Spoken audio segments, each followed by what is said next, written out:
नमस्कार, India voice देख रहे हैं आप। मैं हूं आपके साथ स्वीटी दीक्षित। चलो चार धाम। जी हां, 11वें ज्योतिर्लिंग भगवान केदारनाथ धाम के कपाट विधि विधान के साथ मंगलवार को सुबह 6:20 पर श्रद्धालुओं के दर्शन के लिए खोल दिए गए हैं। कपाट खुलते समय सेना के बैंड और भजन कीर्तन और जय श्री केदार के उद्घोष से केदारनाथ धाम गुंजमान हो गया है। बता दें, मुख्यमंत्री पुष्कर सिंह धामी के निर्देश पर श्रद्धालुओं पर हेलीकॉप्टरों से पुष्प वर्षा की गई। इसी के साथ सीएम ने देश विदेश से आने वाले श्रद्धालुओं को उनकी सुखद यात्रा के लिए संदेश भी दिए हैं।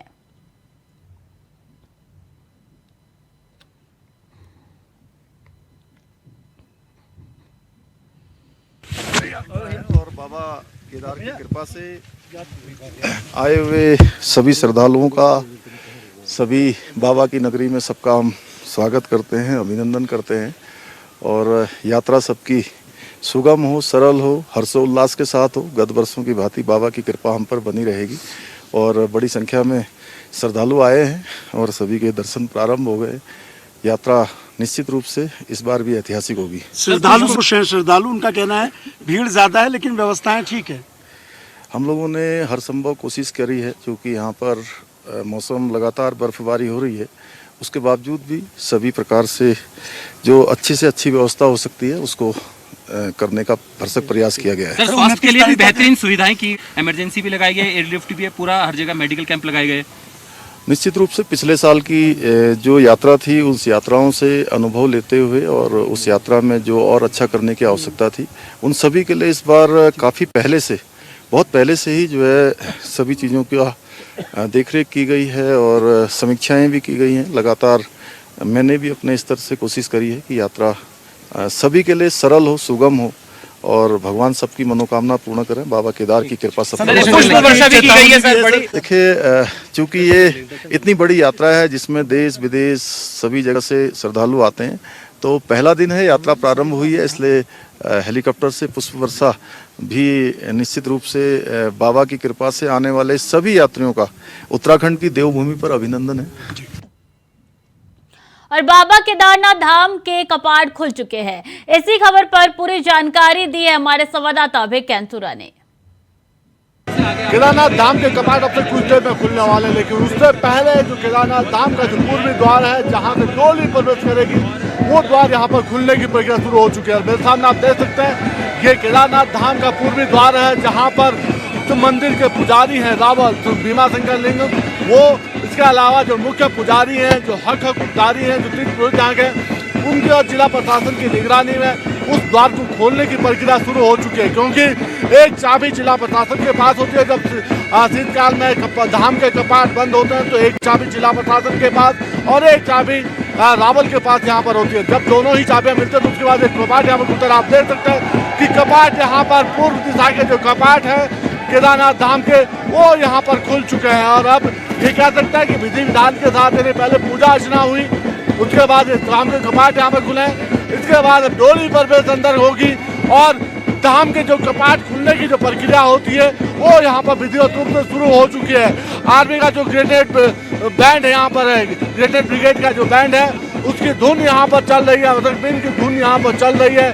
श्रद्धालुओं के जय जयकारों के नारे यहाँ पर लग रहे हैं और सभी लोग बाबा केदारनाथ धाम के उन दर्शनों के लिए लालायित हैं। और अब से कुछ देर बाद जो दक्षिण दिशा का जो द्वार है, जो मुख्य द्वार मंदिर का होता है, वो यहाँ पर खुलेगा। वो उस समय राज्यपाल जो उत्तराखंड के हैं मौजूद रहेंगे, धाम के मुख्य पुजारी है वो यहाँ पर मौजूद रहेंगे और कोशिश सबकी यही है कि जो बाबा केदार के जो धाम हैं, जिन धामों के लिए वो यहाँ पर आए दर्शन करने के लिए, आखिरकार भक्तों की वो मुराद पूरी हो गई। वो समय आ ही गया जब केदारनाथ धाम के कपाट ग्रीष्मकाल के लिए खुल चुके हैं। अगले 6 माह के लिए श्रद्धालु यहीं पर केदारनाथ धाम में अपनी पूजा अर्चना करेंगे, बाबा भोले से अपनी मनोकामनाएं पूर्ण करने के लिए कहेंगे। केदारनाथ धाम की कपाट खुलने की प्रक्रिया विधिवत समय पर शुरू हुई। विधि पूजा पुजान के साथ, विधि अनुष्ठान के साथ ये पूजा अर्चना शुरू हुई। केदारनाथ धाम के जो रावल हैं भीमाशंकर लिंग, उनकी तरफ से पूजा अर्चना यहाँ पर की गई। जो पुजारी हैं उमाशंकर लिंग, उनकी तरफ से पूजा की गई। और पहले भैरवनाथ के जो कपाट हैं उनको खोला गया, जो मंदिर से कुछ दूरी पर स्थित है। उसके बाद यहाँ पर जो पूर्व दिशा का द्वार है मंदिर का, कपाट धाम का जो पूर्व दिशा का द्वार है, पहले उसको विधिवत रूप से खोला गया और उसके बाद दक्षिण दिशा के जो द्वार यानी जो मुख्य द्वार होता है जहाँ से सभी श्रद्धालु यहाँ पर अंदर जाते हैं बाबा भोले के दर्शन करने के लिए, उस द्वार को खोला गया है। अगले 6 माह जो श्रद्धालु होंगे वो यहीं कपाट की अपने दर्शन करेंगे। और इस समय कह सकता है कि जो केदारनाथ धाम का जो प्रांगण है वो भक्तिमय माहौल से यहाँ पर गुंजायमान यहाँ पर नजर आ रहा है। जिस तरीके से श्रद्धालु यहाँ पर मौजूद हैं तो उसमें सीधे तौर पर समझा जा सकता है कि श्रद्धालु लगातार यही आस यहाँ पर कर रहे थे कि कब वो समय आएगा। आज वो घड़ियां खत्म हो चुकी है, यानी कपाट खुल चुका है और सभी लोग अब भोले के दर्शन यहाँ पे करना चाहते हैं, क्योंकि कोशिश यही है कि सबसे पहले सब लोग दर्शन करें। उसके लिए बाकायदा प्रशासन ने व्यवस्थाएं भी यहाँ पर बनाई है, लेकिन वो चीज़ें अब और उतनी दिख नहीं रही है।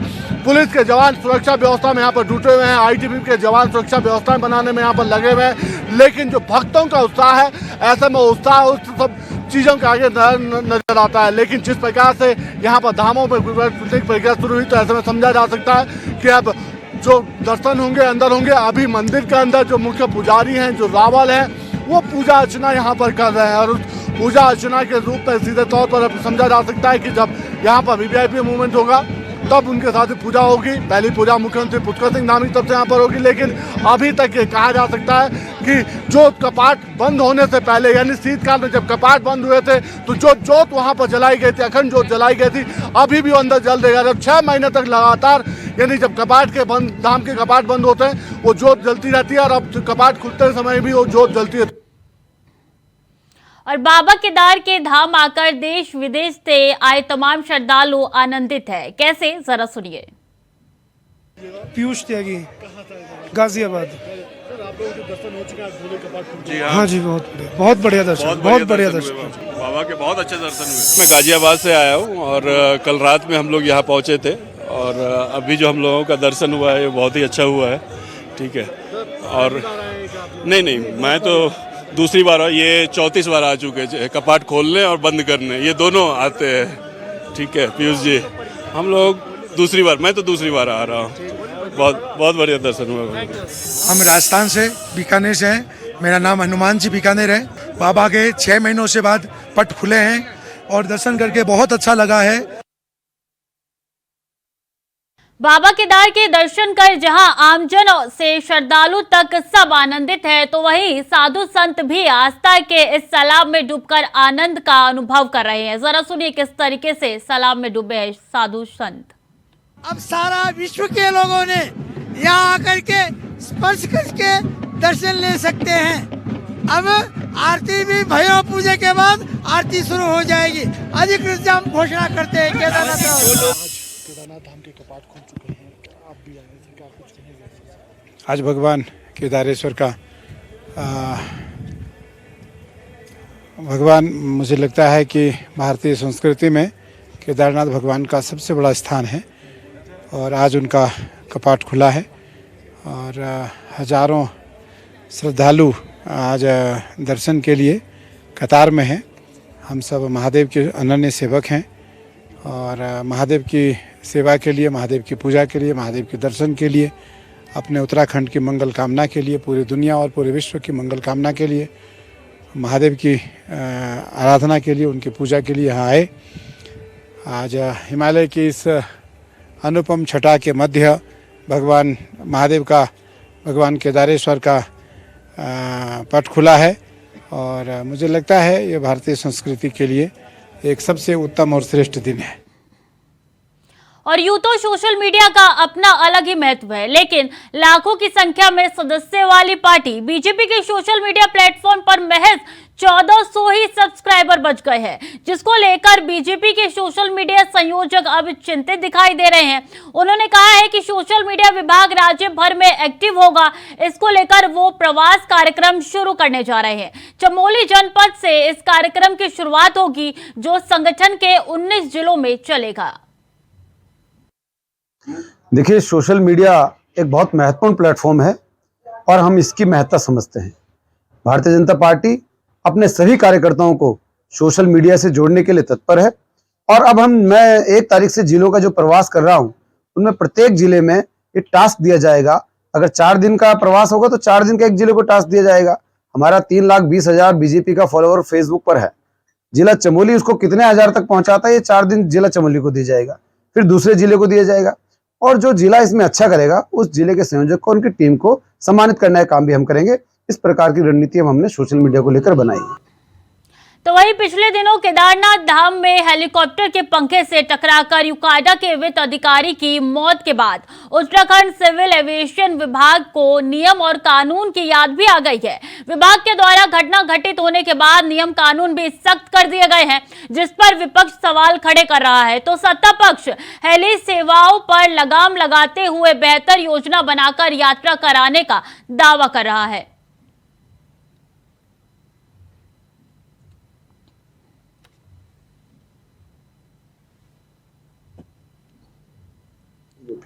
निश्चित रूप से सरकार का प्रयास रहता है कि हर तरह से सावधानी बरती जाए, और उस दिन भी उनको काफी लोगों ने उसके लिए कहा भी है, पायलट ने भी कहा है, जो ग्राउंड में लोग खड़े थे उन्होंने भी कहा है, लेकिन समय की गति थी कि उनको यह हादसा होना था। ये बहुत दुखद घटना है, और निश्चित रूप से भविष्य में इस विषय पर माननीय मुख्यमंत्री जी ने भी जांच के आदेश दिए हैं, और जांच के आदेश के उपरांत ही कुछ कहा जा सकता है।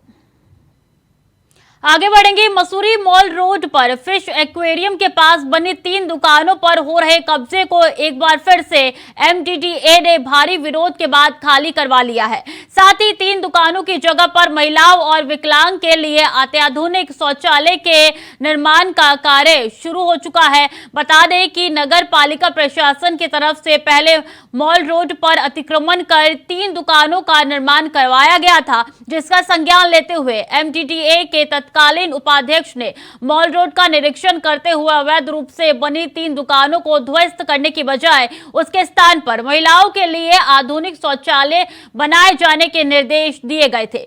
साथ ही उक्त प्रस्ताव को मुख्य सचिव के बैठक में रखा गया था, जहां प्रस्ताव को पारित कर दिया गया था।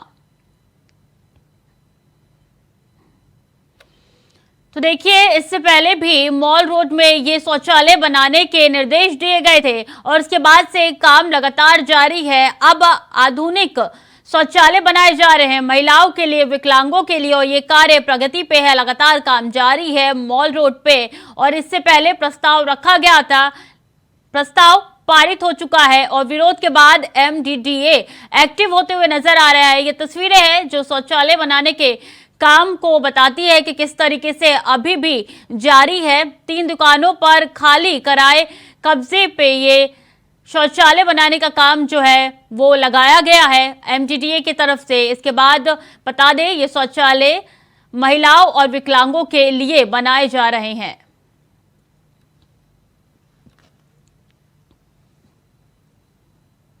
ज्यादा जानकारी के साथ सुनील शोंकर जुड़ चुके हैं हमारे साथ। सुनील, क्या है पूरा मामला, किस तरीके से प्रस्ताव पारित हुआ है और अब बनाने का काम जारी है? जी देखिए, अगर बात करी जाए तो यहाँ पर नगर पालिका द्वारा माल रोड पर अनाधिकृत रूप से सड़क पर अतिक्रमण करके 3 दुकानों का निर्माण कराया गया था, और ऐसे में इसमें उपाध्यक्ष एमडीडीए द्वारा निरीक्षण किया गया और इन तीनों दुकानों को इल्लीगल बताया गया, और इसकी जगह यहाँ पर एक महिला और विकलांगों के लिए शौचालय बनाने का प्रस्ताव दिया गया था। परंतु उसके बाद भी नगर पालिका द्वारा इन तीनों दुकानों में से एक दुकान किसी को अलॉट कर दी गई थी, जिसका संज्ञान यहाँ पर एमडीडीए द्वारा लिया गया, और एमडीडीए के अधिकारियों द्वारा प्रशासन की मदद से इस पे कार्रवाई की गई और इन दुकानों को खाली कराया गया। और जो शौचालय यहाँ पर बनाया जाना है, क्योंकि ये शौचालय मुख्य सचिव की बैठक में भी इसके मिनट्स में दर्ज है और उसमें निर्देशित है कि यहाँ पर शौचालय बनाया जाएगा, परंतु ऐसा नहीं हुआ था, और अब कहीं न कहीं शौचालय बनाने का काम यहाँ पर शुरू कर दिया है। यानी कि एमडीडीए एक्टिव नहीं होती तो ये दुकान अवैध रूप से चल रही होती। बिल्कुल, क्योंकि नगर पालिका जिस तरीके से यहाँ पर अनाधिकृत रूप से कई काम कर रही है, उसके तहत यहाँ माल रोड पे अनाधिकृत रूप से सड़क पर ये दुकानें निर्मित कर दी गई थी, और इसका चालान भी यहाँ पर किया गया था। परंतु वोटों की राजनीति में कहीं न कहीं जो जनप्रतिनिधि हैं वो लोगों को गुमराह करके उनके द्वारा ये दुकान दे दी गई थी, परंतु एमडीडीए ने इसका संज्ञान लिया और उसको खाली कराकर यहाँ पर इन दुकानों में से जो कब्जा किया गया था उसे हटाया गया है, और अब इसमें शौचालय बनाने का काम शुरू कर दिया गया है। कितने दिनों पहले का ये पूरा मामला है और संज्ञान कितने दिन बाद लिया गया है?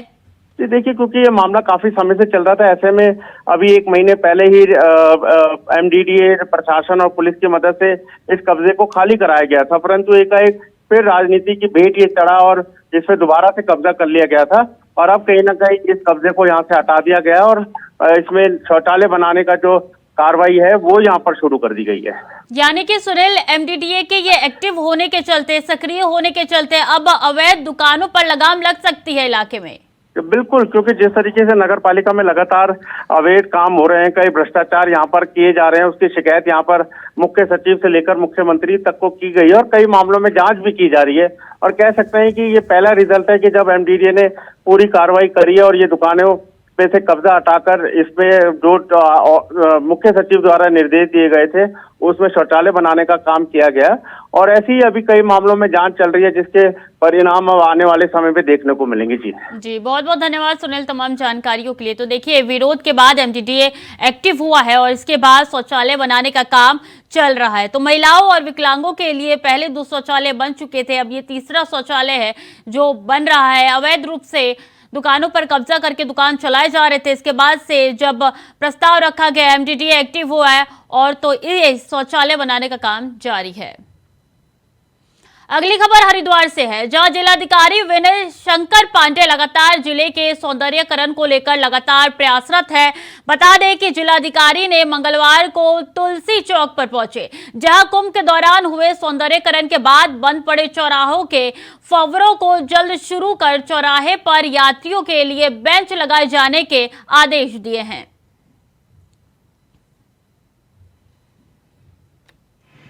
देखिए, आप जो तुलसी चौक का निरीक्षण हमने किया है और ये बड़ा ही अनफॉर्चुनेट है कि यहाँ पर काफ़ी पैसा खर्च करके इसका सौंदर्यीकरण किया गया था और फाउंटेन लगाए गए थे, लेकिन मुझे ये बताया गया कि कुंभ के बाद ये चला नहीं। तो it is very serious matter और इसके लिए हमने एचआरडीए को भी निर्देश दिया है और मैंने कहा है कि नेक्स्ट 3 या 4 दिन के अंदर यहाँ के फाउंटेन चालू हो जाना चाहिए। जानकारी के साथ विकास चौहान जुड़ चुके हैं। विकास, बात की जाए तो जिले के सौंदर्यकरण का काम लगातार चल रहा है, लेकिन फव्वारे बंद है, जिसके निर्देश दिए गए हैं चालू करने के। जी बिल्कुल, जिस तरह से हरिद्वार के जो जिला अधिकारी है विनय शंकर पांडे, वो लगातार हरिद्वार के विभिन्न जो चौराहे हैं, ये जो खाली स्थान है, जो सार्वजनिक स्थान है, उनके सौंदर्यकरण को लेकर काफी यहाँ पर चिंतित भी हैं और लगातार प्रयासरत हैं कि उन पर कोई ऐसी पार्कें बनाई जाए कि ताकि लोग यहाँ पर जिस तरह से दूर दराज से हर देश के कोने कोने से लोग आते हैं, वो उस चीज को देख कर और उसको अच्छा महसूस कर सकें और जो हरिद्वार है उसकी जो सौंदर्यता है उसको और बढ़ाया जा सके। इसी क्रम में आज हरिद्वार का जो तुलसी चौक है वहां पर भी जिलाधिकारी यहाँ पर पहुंचे थे, जहां पर कुंभ के समय में जो यहाँ पर सौंदर्यकरण किया गया था उसके तहत यहाँ पर जो फाउंटेन लगाए गए थे वो बंद पाए गए। तो जिलाधिकारी ने जो अधिकारी हैं उनको निर्देश दिया है कि वो जल्द से जल्द इसको ठीक किया जाए और साथ ही जो ये क्षेत्र है वहाँ पर कहीं ना कहीं जो शाम के वक्त जो लोग हैं, स्थानीय लोग हैं, वो घूमने के लिए निकलते हैं, तो उनके लिए यात्री शेड की भी व्यवस्था यहाँ पर करने की उन्होंने बात की है। वहीं अगर हम बात करें सौंदर्यकरण की, तो भगत सिंह चौक और जो मुख्य रोड है या मुख्य केंद्र है जो हरिद्वार का मेन हृदय कहा जाता है, रानीपुर मोड़, उसके सौंदर्यकरण की भी बात वहाँ पर जिलाधिकारी ने कही है। साथ ही तो स्पॉट ऐसे हैं जिनको रातों रात जिलाधिकारी के निर्देश पर उसका सौंदर्यकरण किया गया है, चाहे वो ललतारो पुल हो, चाहे वो शंकराचार्य चौक हो, तो वहां पर रातों रात जो कूड़ा करकट वहां पर पड़ता था या पार्किंग होती थी, उन स्थानों पर सौंदर्यकरण किया गया, वहां पर सुंदर से पार्क बनाए गए। तो कहीं ना कहीं उससे जो हरिद्वार की छवि है वो और उसकी छवि और सुंदरती भी दिखाई दे रही है। जी, इससे पता चलता है विकास कि किस तरीके से जिला अधिकारी छोटी से छोटी चीज को लेकर एक्टिव है हरिद्वार में। जी बिल्कुल, जिस तरह से उनका लगातार ये प्रयास देखा जा रहा है काफी दिनों से कि वो हरिद्वार का जो एक छोटा से छोटा कोना हो उसके सौंदर्यकरण की बात कर रहे हैं, जो उसकी जो खाली स्थान है जो किसी न किसी उपयोग में लाया जा सकता है, उसके उपयोगिता को बढ़ाते हुए यहाँ पर दिखाई दे रहे हैं। और जो जिस तरह से जो कूड़ा करकट लोग यहाँ पर कोनों में फेंक दिया करते हैं उसको साफ कराकर वहाँ पे उसकी सौंदर्यता बढ़ाने का काम उनके द्वारा किया जा रहा है। लगातार इसके तरह उनके प्रयास किए जा रहे हैं, बल्कि उन्होंने ये भी कहा है कि आने वाले 15 दिनों में हरिद्वार के जो मुख्य जो मैंने जिस तरह से बताया रानीपुर मोड़, वो उनकी सौंदर्यता और बढ़ाए जाने का यहाँ पर काम शुरू हो गया है। जी हरिद्वार में श्रद्धालुओं का 12 महीने तांता लगा रहता है और ये सौंदर्यकरण के काम से अब लग सकता है कि ये अट्रैक्शन अपनी ओर करेगा, श्रद्धालुओं को अपनी ओर खींचेगा। जी बिल्कुल, वैसे तो क्योंकि हरिद्वार एक धर्म नगरी है और यहाँ पर हर की पैड़ी और कुछ स्थान ऐसे हैं जो परमानेंट श्रद्धालुओं को और यहाँ आने वाले यात्रियों को अपनी ओर आकर्षित करते हैं, लेकिन जिस तरह से जिला अधिकारी का जो प्रयास है, जो अलग नए क्षेत्र हैं, नए जो स्थान है, उनका सौंदर्यकरण किया जा रहा है, तो कहीं ना कहीं उनकी सौंदर्यता को बढ़ते हुए देख जो आने वाले श्रद्धालु हैं, यात्री हैं या स्थानीय जो लोग भी हैं, वो यहाँ पर उसको देखने के लिए जरूर आएंगे। और इस तरह की जो कुछ पॉइंट बने भी हैं जहाँ पर जिस तरह से आई लव हरिद्वार और अन्य स्लोगन यहाँ पर जिलाधिकारी के द्वारा लगाए गए हैं, वहां पर लोग शाम के वक्त अपना समय बिताने के लिए जरूर यहाँ पर पहुंचते हुए दिखाई दे रहे हैं। जी बहुत बहुत धन्यवाद विकास तमाम जानकारियों के लिए। तो सौंदर्यकरण का काम है जो जिलाधिकारी द्वारा ध्यान में लाया जा रहा है और तमाम जो काम रुके हुए हैं उनको चालू करने के निर्देश भी दिए गए हैं। तो वही देहरादून शहरी विकास मंत्री डॉक्टर प्रेमचंद अग्रवाल ने विधानसभा स्थित कार्यालय कक्ष में मसूरी देहरादून विकास प्राधिकरण के कार्यों के संबंध में समीक्षा बैठक की, जहां उन्होंने प्राधिकरण को कार्यशैली सुधारने के निर्देश दिए। साथ ही कहा कि कार्यशैली में बदलाव लाए, नहीं तो कार्रवाई के लिए तैयार रहे। बता दें कि बैठक के दौरान मंत्री ने ऋषिकेश में अवैध निर्माण की जानकारी जुटाने के लिए अधिकारियों को 2 दिन का समय दिया।